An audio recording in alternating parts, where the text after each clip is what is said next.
Nah, dari Kak Jonathan nih, kali ini kita spesial buat bahas dengan tema untuk saham Goto nih, kenapa turun lagi ya? Seperti itu. Boleh, Dan tema boleh. kali ini kita nanti dalam ya maksimal 30 menit ke depan kita akan discuss terkait eh, IPO dari salah satu startup yang Dekakorn yang juga banyak dibicarakan ya akhir-akhir ini, dan kita langsung aja untuk pembahasannya. Nah, jadi kan kita kita tahu nih kemarin hari Senin Goto sudah melakukan IPO. Nah, ini kan menjadi salah satu IPO yang paling ditunggu-tunggu nih karena banyak orang yang Benar-benar. tertarik nih, kira-kira gimana ya harga sahamnya nih kalau udah listing. Nah, tapi Benar. ternyata kemarin sempat pernah naik ke 442 dan sekarang terakhir saya lihat di harga 378, berarti kan mengalami penurunan. Nah, Ya. dari menurut Kak Jonathan sendiri, kenapa ya apa penyebabnya saham Goto ini bisa turun nih? Oke. Mungkin kalau view dari saya, yang pertama kan kalau memang untuk technological stock, ini kan rata-rata memang disruption stock ya, di mana mereka tuh cenderung lebih perform di saat uh, market itu pasca krisis gitu, atau waktu krisis kemarin gitu misalnya kan. Terus yang mungkin masih menjadi concern kan kalau kita lihat sebenarnya rata-rata untuk perusahaan e-commerce gitu, itu kan yang concern utama kan EBITDA mereka masih negatif tuh. Jadi memang kan untuk fokus dari perusahaan-perusahaan commerce atau terutama commerce lah ya, di seluruh dunia gitu saat ini. Mereka itu kan fokusnya lagi untuk meningkatkan traffic dan juga mempertahankan positioning mereka kan. Terutama dari segi misalnya dari segi GMV mereka atau gross transaction value-nya. Jadi kalau misalnya kita lihat juga dari contohnya ya di negara saham-saham negara luar misalnya seperti Grab atau SEA gitu. Itu kan juga mereka cenderung turun cukup signifikan ya sejak dari harga peak-nya gitu. Kalau misalnya Grab itu kan dikarenakan kalau kita lihat dari EBITDA-nya itu kan juga membengkak ya untuk kerugiannya dikarenakan mereka meningkatkan untuk expense terkait dari promosionalnya mereka gitu untuk menjaga positioning mereka. Dan mungkin yang menurut kita sih kenapa bisa turun, yang pertama memang dikarenakan memang sifat dari sektor teknologi itu merupakan disruption stock. Yang kedua, kalau kita lihat juga itu ya dari segi market, orang-orang ini masih mencoba mempredik nih gimana sih profitability ke depannya. Karena kan kalau kita lihat memang ada concern juga ya terkait dari profitability di mana orang-orang juga ada uh, halo, Ya, halo? uh, Ya, keputus ya kayaknya ya. enggak, udah, bisa, bisa. Oh, oke. Enggak Di keputus, mana enggak keputus. orang-orang mungkin kan masih concern terkait ya, bagaimana mereka scalability juga ke depannya gitu. Cuman yang perlu di take notes memang kalau kita lihat pasar di Indonesia masih cukup positif ya, di mana menurut BNNCO, ini juga kalau kita lihat untuk hingga tahun 2025 juga kan e-commerce market di Indonesia ini bisa tumbuh doubling ya ke level USD 146 billion misalnya, dan bahkan di tahun 2030 ini bahkan meningkat hampir 5 kali lipat ke USD 330 billion. Jadi mungkin itu bisa bantu sih dari segi untuk growth stock terkait misalnya untuk saham-saham e-commerce di Indonesia sendiri. Untuk katalis yang cukup positif lah untuk kedepannya.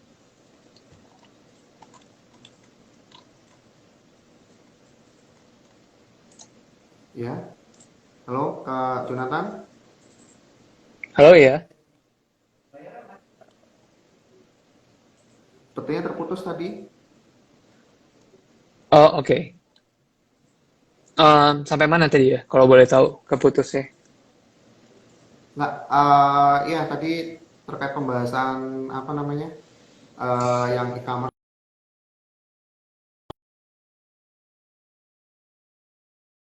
Untuk e-commerce market di Indonesia ini masih cukup lukratif lah ya. Dimana kan menurut BNNCO ini kalau dari segi pertumbuhan GMV forecast untuk Indonesia itu kan mencapai 146 USD miliar ya per 2025. Itu kan meningkat 2 kali lipat lebih ya dibandingkan dengan tahun 2021. Bahkan diproyeksikan nih bisa meningkat hampir 5 kali lipat gitu di tahun 2030 nanti. Jadi sebenarnya itu bisa jadi katalis positif juga nih untuk saham-saham e-commerce di Indonesia.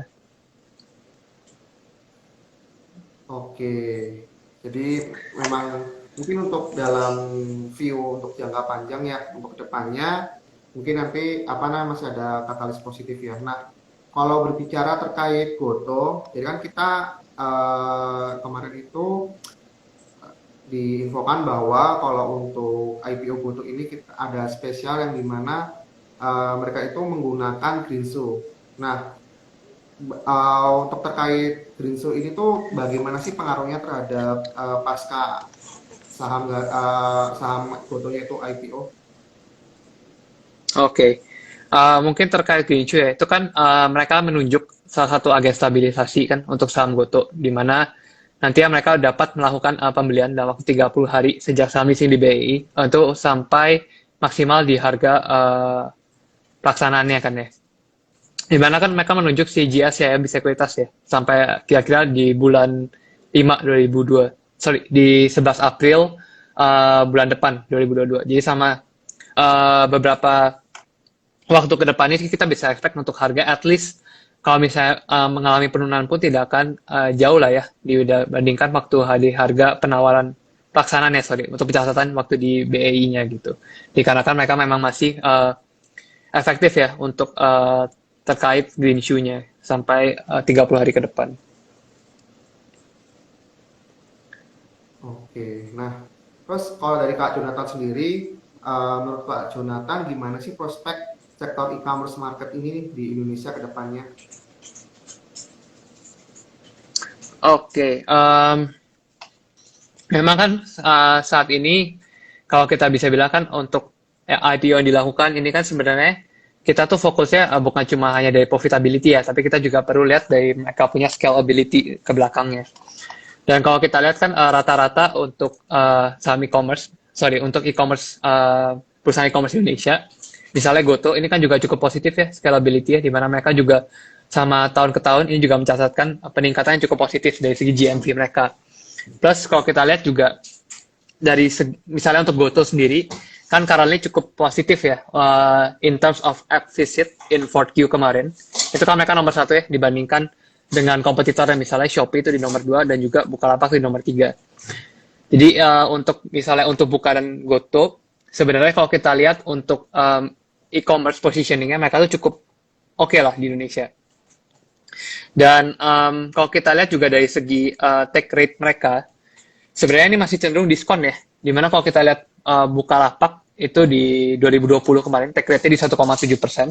Nah, Tokopedia itu di 2,2%. Sedangkan kalau kita lihat untuk kompetitor ya misalnya Shopee, Alibaba, itu mereka di level 6%. Jadi in terms untuk scalability, untuk terkait profitability, ini mereka tuh masih cukup punya ruang nih Pak untuk meningkatkan profitability mereka dari segi peningkatan take rate-nya. Karena ada gap-nya kan cukup jauh ya, 2,2% dibandingkan dengan 6,2% gitu. Dan kalau kita juga dari quarterly gross transaction value, misalnya untuk Tokopedia ini kan juga catat cukup positif ya, meningkat bahkan 67% secara year on year gitu, waktu di third quarter kemarin.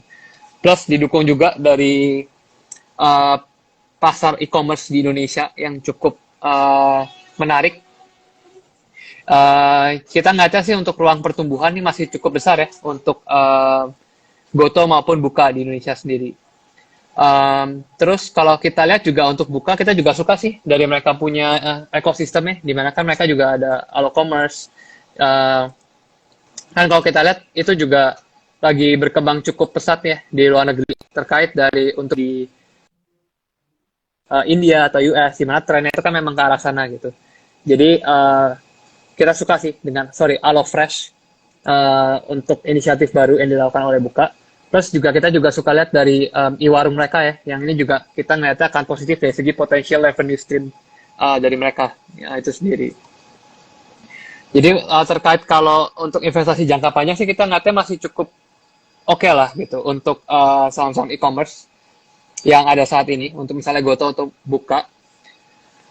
Mungkin tapi karena kita lihat saat ini kan juga ada concern terkait inverse yield curve juga. Jadi kemungkinan kalau kita boleh saranin untuk dari segi portion mungkin jangan terlalu besar kali ya dari total portofolio untuk dari nasabah itu sendiri. Oke, berarti memang mungkin jangka panjangnya ini menarik, tapi untuk saat ini mungkin porsinya juga masih jangan terlalu banyak ya. Jadi biar mungkin masih ada pilihan-pilihan saham-saham yang lain yang bisa kita koleksi juga. Nah, kalau dari menurut Kak Jonathan sendiri nih, jika misalnya kedepannya banyak tuh apa namanya startup-startup yang IPO di luar untuk buka, foto dan lainnya. Nah, tapi ternyata kedepannya harga sahamnya itu tuh turun dan itu dalam waktu jangka panjang di bawah dari harga IPO. Nah, kalau menurut Kak Jonathan sendiri, bagaimana sih strategi dalam memilih saham-saham IPO yang didominasi oleh startup, padahal kita ketahui bahwa rugi apa untuk ruginya itu juga masih besar ya. Jadi kan kita kadang agak was-was ini kedepannya apakah bisa make money atau akan melakukan rugi seperti ini terus. Hmm, oke. Mungkin yang pertama tadi saya udah sedikit singgung sih terkait market market fit kan. Sebenarnya kalau kita lihat dari IPO ya. Terus mungkin untuk kalau terkait untuk pemilihan untuk saham-saham untuk IPO secara general lah ya. Misal khususnya untuk sektor teknologi gitu. Karena kan tadi kan saya juga sedikit cerita terkait dari trennya juga memang di luar itu kan sekarang fokusnya juga mereka gimana mereka mempertahankan dari segi positioning mereka kan untuk terutama dari segi trafficnya. Jadi memang untuk yang perlu dilihat utama mungkin untuk sektor teknologi itu dari scalability-nya sih. Kita ngeliatnya ya untuk dari pertumbuhan misalnya transaction value di mereka, prospek untuk market di Indonesia seperti apa, dan juga kalau kita juga tadi ada gap terkait dari take rate-nya, jadi room untuk peningkatan profitability mereka juga seperti apa. Itu yang menurut kita lebih penting untuk dilihat sih, karena kan mereka juga bentuknya kan growth stock ya, yang cenderung memang untuk dari segi potensi pertumbuhannya itu jauh dibandingkan dengan stock yang udah lebih mature gitu.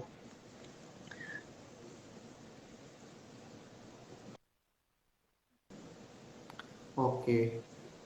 Ya, mungkin sahabat-sahabat Pan juga udah mulai pada bergabung. Nanti jika ada yang mau ditanyakan, silakan langsung ditulis di kolom komentar ya. Nanti bisa kita diskusikan langsung dengan Kak Jonathan. Oke, untuk pertanyaan selanjutnya, nah dari Kak Jonathan sendiri, tadi kan udah menjelaskan terkait prospeknya nih ke depannya e-commerce dan untuk apa namanya saham-saham yang akan listing nih untuk startup yang akan IPO di Indonesia. Nah, kalau dari Kak Jonathan sendiri, gimana sih view-nya untuk saham Buka dan saham Goto?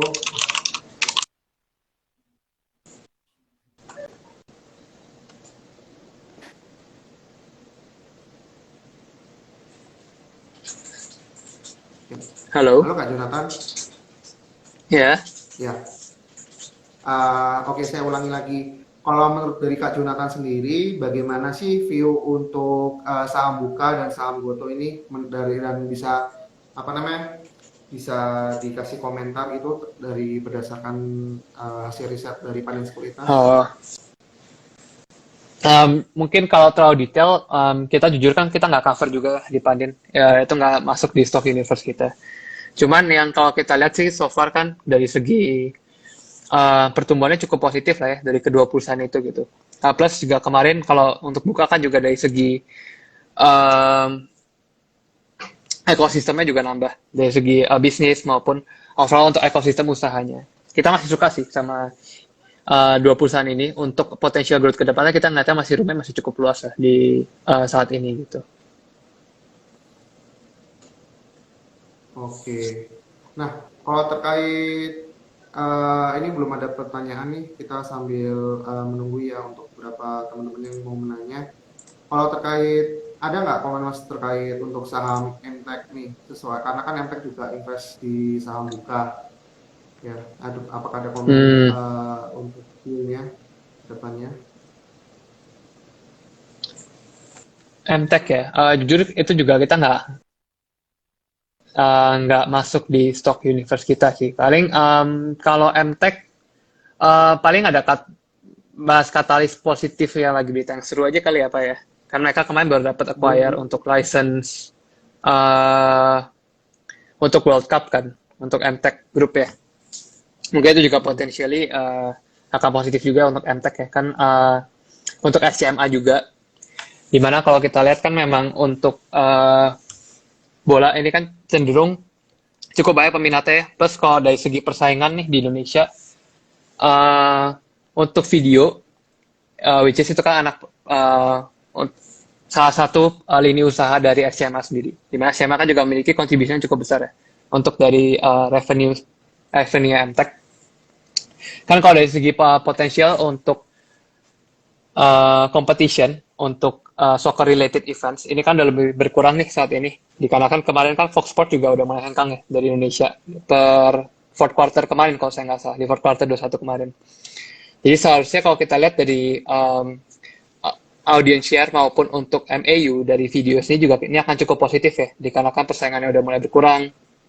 Plus kita juga masih audience share mereka ini mulai pulih nih di first quarter kemarin gitu dibandingkan dengan quarter di tahun lalu. Jadi tentunya dengan adanya hak siar ini, di mana mereka kan dari segi persaingan juga sudah berkurang, ini akan positif ya untuk pendapatan MTech ke depannya gitu. Dikarenakan kan dari segi audiens mereka juga udah mulai pulih dari SMA-nya, plus kan tentunya untuk tampilan untuk di tengah untuk penayangan bola itu kan juga akan memiliki rate card yang lebih premium ya, atau mungkin akan di prime time mereka. Itu kan positif untuk dari segi profitability-nya juga. Mungkin itu sih dari kita ya. Karena kalau kita lihat juga untuk Mola kan sebelumnya juga mungkin ada ya terkait untuk penayangan untuk terkait soccer related events. Cuma kan sekali ini mereka udah lebih fokusnya di niche market misalnya UFC yang lebih high growth gitu. Jadi ya itu juga positif ya dari segi persaingannya. Oke. Ini ada yang nanya di kolom komentar dari Kak Leni underscore asuransi. BRPT untuk swing beberapa bulan sudah boleh masuk di harga sekarang. Ini Kak Jonathan cover BRPT apa enggak ini?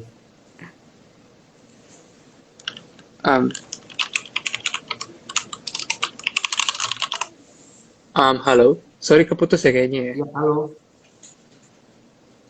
Halo Kak Jonathan. Halo ya, ya. Ya, Kak Jonathan ini ada pertanyaan nih dari Kak Leni. Leni underscore asuransi. Pertanyaan seperti ini, BRPT untuk swing beberapa bulan sudah boleh masuk di harga sekarang. Ini Wah, lebih ke saham BRPT kita nggak cover sih Bu, jadi mungkin nggak bisa banyak komen soal itu. Mungkin teman-teman yang mau nanya-nanya terkait saham Goto atau Buka bisa langsung tulis di kolom komentar karena memang pembahasan kali ini tuh kita memang fokusnya di terkait saham-saham yang lebih ke tech, startup seperti itu.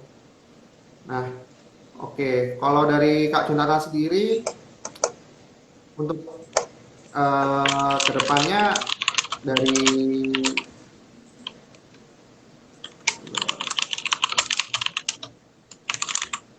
ya untuk kedepannya jika ada beberapa wacana-wacana nih seperti Traveloka akan akan IPO dan segala macam. Jadi apakah itu bisa menjadi katalis positif untuk saham-saham di sektor teknologi?